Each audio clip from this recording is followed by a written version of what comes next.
พลอากาศเอกประภาสสอนใจดีผู้อำนวยการศูนย์แถลงข่าวร่วมสถานการณ์ชายแดนไทยกัมพูชาได้กล่าวถึงภาพรวมสถานการณ์ภายหลังทั้งสองฝ่ายบรรลุข้อตกลงในการประชุมคณะกรรมการชายแดนทั่วไปหรือ GBC เมื่อวันที่ 27 ธันวาคม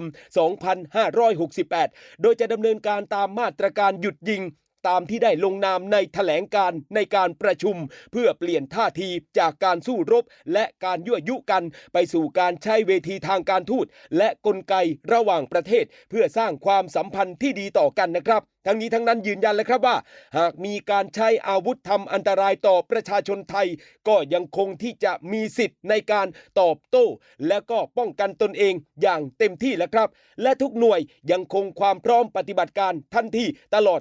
24 ชั่วโมงเรียกว่าไม่ประมาทครับหากเกิดสถานการณ์ที่เป็นภัยคุกคามต่อประชาชนและอธิปไตยของประเทศไทยเราหลังที่มีการบรรลุข้อตกลงหยุดยิงกันนั่นเองครับพี่น้อง